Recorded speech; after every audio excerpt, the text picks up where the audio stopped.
जैसे यहाँ पर देखिए, सबसे पहले है आयत का क्षेत्रफल। यहाँ पर हमने आयत का चित्र बनाया है। आयत ऐसी बंद आकृति है और ये चतुर्भुज है। देखो चार भुजाएं हैं ना, 1 2 3 4, चार भुजाएं हैं। तो चार भुजाओं से घिरी एक बंद आकृति होती है। लेकिन आयत उसी को कहा जाएगा जिसमें आमने सामने की भुजाएं बराबर हो, मतलब ये वाली इसके बराबर, ये वाली इसके बराबर, और प्रत्येक कोण 90 अंश के हो। चारों कोण कितने अंश के हो? 90 अंश के हो। तो अगर इसका हमको क्षेत्रफल निकालना है, मतलब जितना इसने एरिया कवर किया है, इतना एरिया का क्षेत्रफल निकालना है, तो फार्मूला सिंपल सा होता है, आयत का क्षेत्रफल बराबर लंबाई गुणे चौड़ाई। लंबाई और चौड़ाई का गुणा कर दोगे, आयत का क्षेत्रफल आ जाएगा। फिर आयत का परिमाप। परिमाप का मतलब ये हो गया, इसकी जो ये बाउंड्री है बाहर की, परिमाप, परि मतलब बाहर, बाहर की माप। तो इस बाउंड्री को अगर मापना हो तो हम क्या करते हैं भाई, चारों भुजाओं को जोड़ लें तो आ जाना चाहिए ना। तो चारों को जोड़ोगे तो 2 बार लंबाई आएगी, 2 बार चौड़ाई आएगी। तो इसलिए इसका फार्मूला हो जाता है 2 ब्रैकेट के अंदर लंबाई प्लस चौड़ाई, मतलब लंबाई और चौड़ाई को जोड़ के 2 से गुणा कर दो। फिर इसके बाद वर्ग का क्षेत्रफल। यहाँ पर हमने वर्ग का चित्र बना दिया है। इसमें चारों भुजाएं बराबर होती हैं और प्रत्येक कोण 90 अंश के होते हैं। ठीक है, बिल्कुल ऐसी ही संरचना है, बस ये है कि इसमें चारों भुजाएं बराबर हैं। इसमें चारों भुजाएं बराबर नहीं होती आयत में, और वर्ग में चारों भुजाएं बराबर होती हैं। तो देखा जाए तो लंबाई गुणे चौड़ाई इसमें था, इसमें भी समझो कि लंबाई गुणे चौड़ाई है, लेकिन क्योंकि दोनों बराबर रहती हैं इसलिए ना लंबाई लिखते हैं ना चौड़ाई, इसको सिर्फ और सिर्फ क्या लिखते हैं, भुजा लिखते हैं। क्या लिखते हैं? भुजा। तो चारों को भुजा भुजा कह देते हैं। तो ये भुजा है तो ये भी भुजा, ये भी भुजा, ये भी भुजा। तो सिर्फ 2 ही चीज चाहिए क्षेत्रफल के लिए, लंबाई गुणे चौड़ाई जैसे है तो इसमें भुजा गुणे भुजा। और 2 बार गुणा हो अगर सेम क्वांटिटी का तो उसको भुजा की घात 2 कह देते हैं, या भुजा स्क्वायर। अब वर्ग का परिमाप। अब देखो इसमें चारों भुजाओं को जोड़ोगे तो 4 बार भुजा को जोड़ो, चाहे 4 से गुणा कर दो, तो 4 गुणे भुजा हो जाएगा वर्ग का परिमाप। इसके बाद है वृत्त का क्षेत्रफल।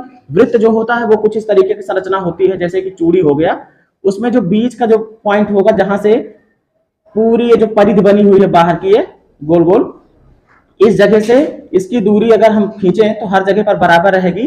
तो ये केंद्र है। क्या है ये? केंद्र। और इसमें अगर हम त्रिज्याएं खींचना चाहें तो किसी भी वृत्त में बहुत सी त्रिज्याएं खींची जा सकती है, अनंत त्रिज्याएं खींची जा सकती हैं।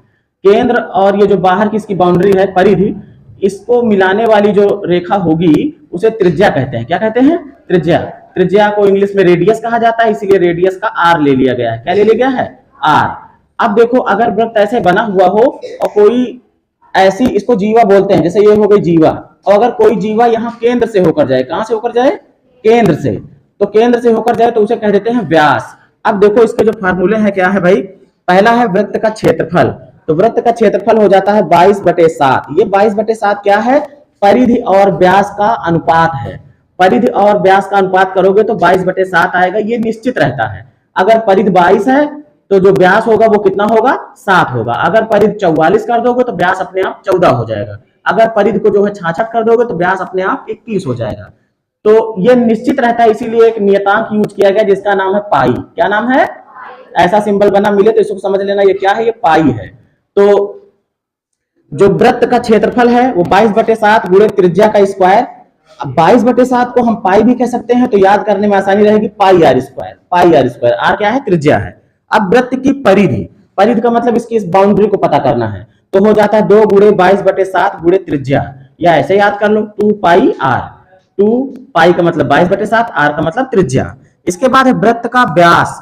व्यास जो होता है, अगर इसको आप पता करना चाहो, देखो आधा जो रहता है वो त्रिज्या रहता है, इधर भी खींच दिया गया तो 2 त्रिज्या हो गई ना, इधर वाली इधर वाली, है ना, उन्हीं को दोनों को मिला करके ये व्यास बनता है। तो व्यास बराबर हो जाता है 2 गुणे त्रिज्या, या ऐसे कह सकते हो 2r।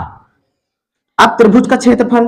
त्रिभुज कुछ इस तरीके से बने होते हैं, या आपको संपूर्ण रूप में ऐसे भी बने हुए दिख सकते हैं। ठीक है, तो जब इसका क्षेत्रफल निकालना हो तो बहुत सिंपल सा फॉर्मूला होता है, 1/2 गुणे ये आधार होता है जिस पर वो त्रिभुज खड़ा होता है, और ये होती है ऊंचाई, 90 अंश पे जाती है।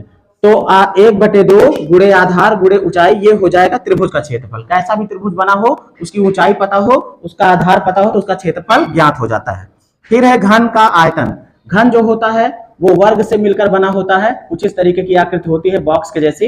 इसका आयतन देखो, उन सब में क्षेत्रफल चल रहा था, इसमें आयतन हो गया। आयतन का मतलब कि इसके अंदर कितना कोई चीज भरा जा सकता है, क्योंकि ये पेटी के जैसा हो गया ना, बॉक्स के जैसा, तो उसमें भर सकते हो।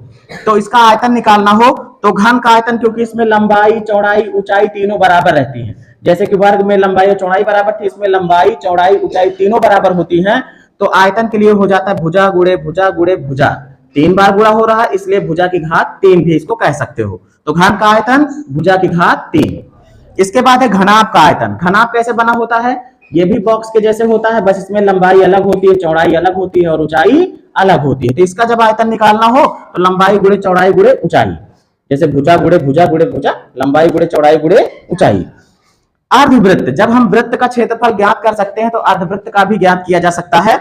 भाई जितना वृत्त का क्षेत्रफल रहेगा उसका आधा कर दो। आप यहाँ पे देखो वृत्त का क्षेत्रफल पाई आर स्क्वायर है, तो इसका 1/2 कर दोगे तो पाई आर स्क्वायर जो था वो 1/2 कर दिया तो आधा हो जाएगा। मतलब अर्धवृत्त का क्षेत्रफल जो होगा 1/2 पाई आर स्क्वायर। यहाँ पे देखो अर्धवृत्त बना हुआ है।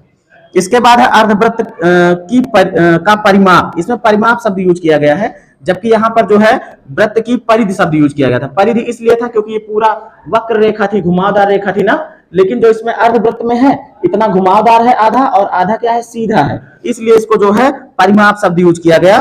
तो अर्धवृत्त का परिमाप जो होगा वो पाई आर और प्लस 2r। तो ये था अभी क्षेत्रफल से संबंधित। इसके बाद हम आपको बताते हैं कि बीजगणित से संबंधित कौन कौन से महत्वपूर्ण फार्मूले हैं, उनको भी लिखा देते हैं।